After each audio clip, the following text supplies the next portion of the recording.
Hello, I'm William Beckett, and you're watching Best Coast West Coast.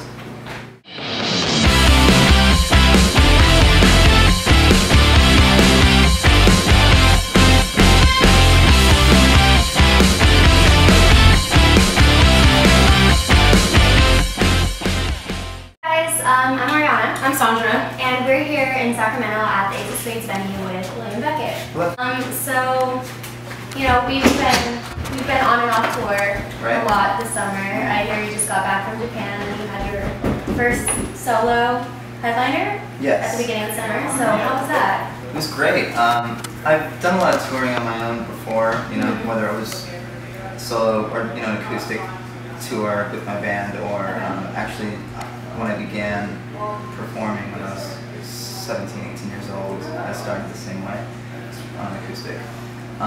But it's been great.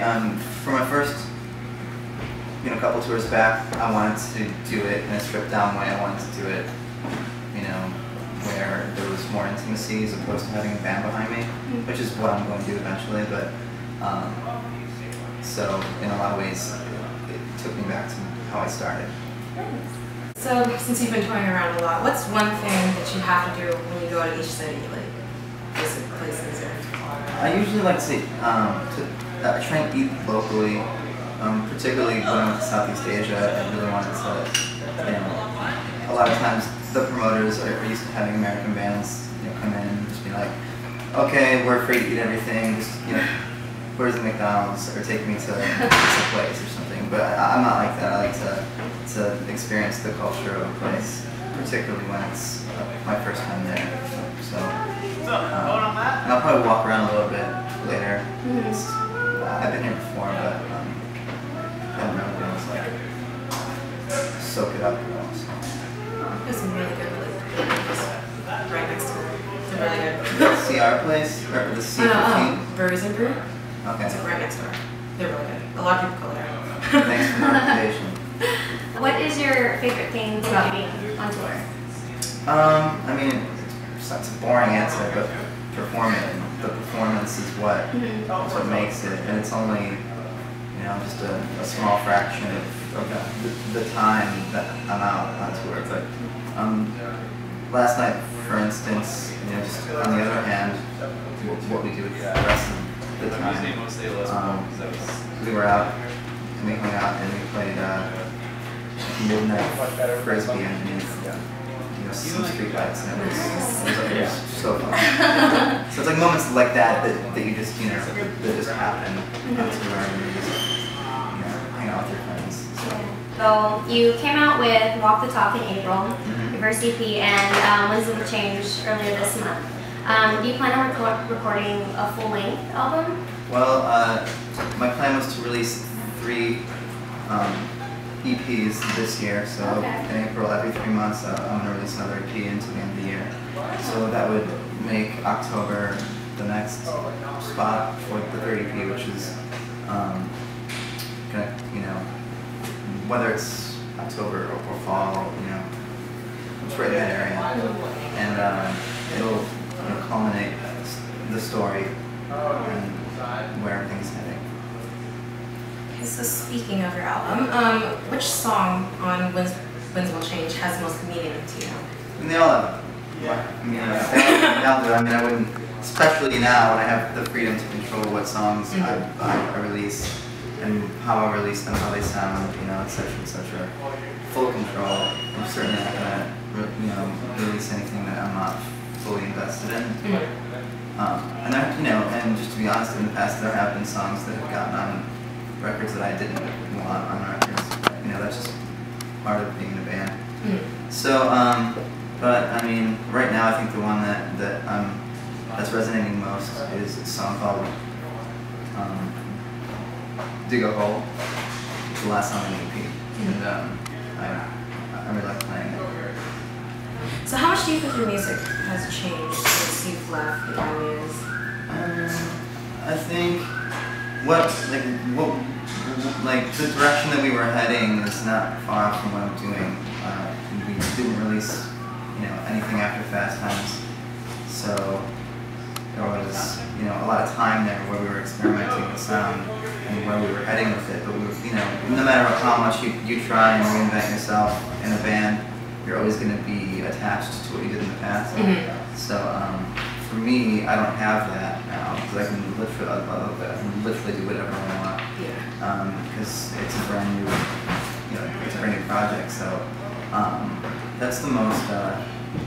And so as far as the change, I think the things that have changed are just I'm able to more effectively produce the outcome that I want, as far as how the songs sound, what the songs are, and everything like that. So, I mean, I'm just following my instincts and what I like in music, and if I make songs that I like, then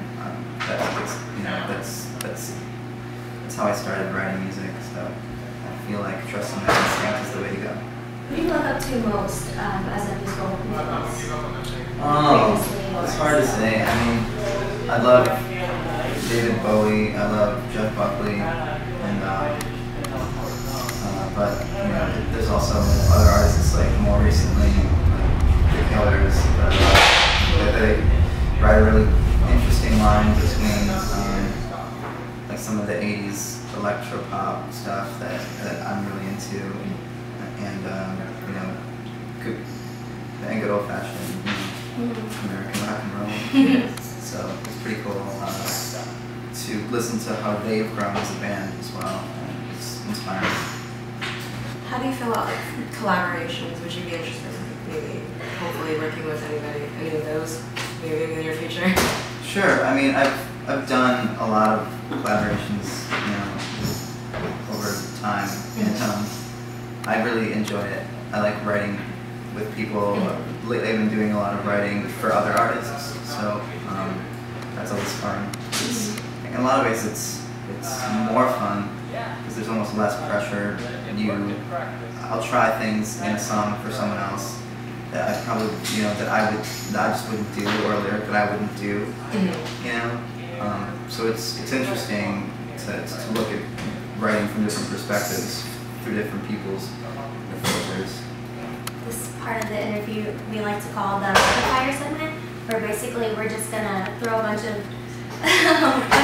random questions at you. Just not punches. No, well, try not to punch. Well, if you could be a superhero for a day, who would you be? Batman. No, that's a bad answer. If I wanted to be a superhero, like if I wanted to be like one superhero, it would be Batman. Okay. He's actually human.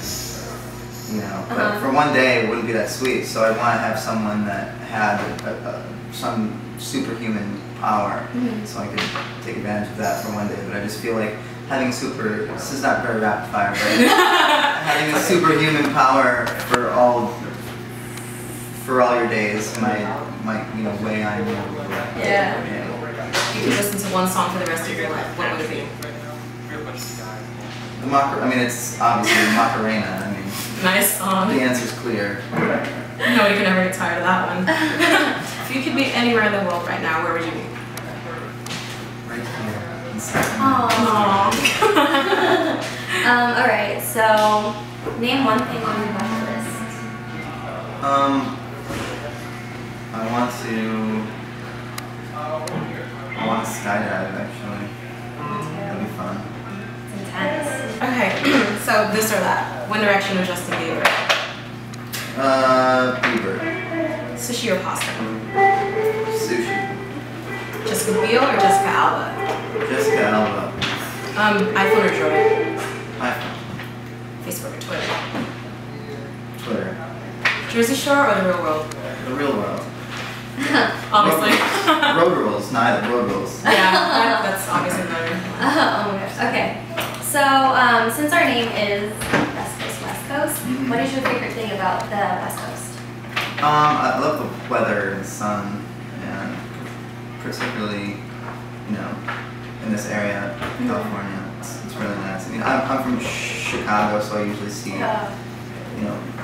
the four seasons are great, and I think that it's good for an artist and perspective and all those things.